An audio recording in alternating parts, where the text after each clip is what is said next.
I get a lot of questions on how do I get my dog to fetch.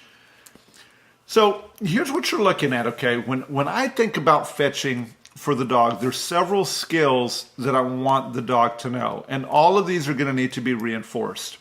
I need the skill of holding an object in their mouth. That one should be easy for most dogs. I need the skill of the dog letting go, okay? I need the skill of the dog holding on to it. Well, I said, okay, so holding on to it calmly, bringing it to me, letting it go. But I also need the skill of the dog moving away, grabbing the item, turning around and coming back. So that is actually where I start. One of the very first things that I teach any of my clients, and I would heavily recommend teaching any of your dogs, is the treat toss game. Because inside the treat toss game, you're going to throw a piece of food away from you towards like your front door, and your dog's going to go chasing after it. And then when your dog puts their mouth on it, and then you call their name, they come back, and you start getting this cycle of out and back, out and back, out and back. So that is actually where I start with, teaching the dog to fetch with food, because there's no possession. The dog doesn't get occupied like, oh, hey, I've got this ball and I'm not going to let it go. The dog is just doing this very easy game of going away, hearing its name, coming back, and everybody is happy. Now, here's where I begin to differ just a little bit. I then personally introduce the remote collar, but at this point, some people may want to actually introduce the long line. It doesn't matter which one of these two pressure tools that you use, but I would definitely do it. So as I have the dog moving away and coming back, moving away and coming back, with the remote collar, what I end up doing with the dog is as they're moving away from me to go get the food on a very low level, like what you see right there, that's like a level 7, okay? And you have to kind of know that level for your dog, but let's just say it's a 7, okay? I would press it as the dog's moving away. When they pick up the food, I would call them, and then when they turn, I would let it go.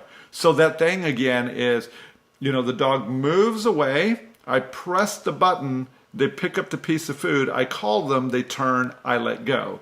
And that's right there going to really begin to help the dog to understand that, hey, you do have to come back. You could do the same thing with the leash. You're holding the leash, the dog moves away, and as you call the dog's name, the leash is there, then you put tension on the leash. When the dog turns, you slack it. It's the exact same thing that the remote collar does, but the remote collar can't get tangled, okay?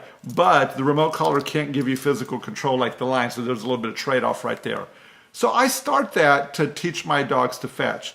But then the next step after I've taught the treat toss game, I've taught them with pressure to turn around and come back, then I introduce two of the balls that we were just talking about. I'll throw one of the balls, and then as they're going out to get it, I'll press the button on the remote, I'll call the dog, and then as soon as the dog turns with the ball in his mouth, I let go.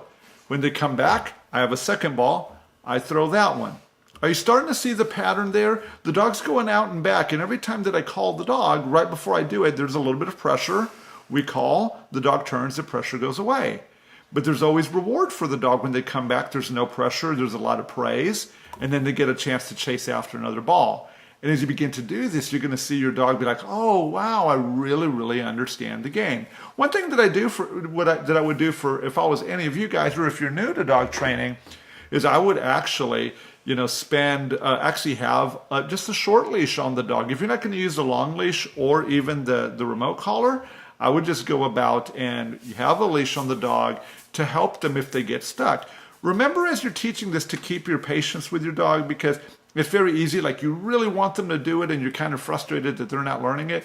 Take your time, take a couple of steps back and do that. But look, hey, that's kind of a very detailed explanation for fetch. Here's some good news. There is a good population of dogs that will automatically fetch. I met one of them today. I didn't have to teach any of that because the dog's genetics already told them how to do it. But that piece of advice that I was given is really for those dogs that maybe have no idea how to fetch. They're not natural retrievers, or they just love to play, get the ball, they'll go get it, and then they run around the yard while you're screaming their name and they're running away from you, right? So that's who that technique is for. So if your dog already knows how to do those things, hey, that's absolutely great. Okay, but many dogs are actually very good natural retrievers.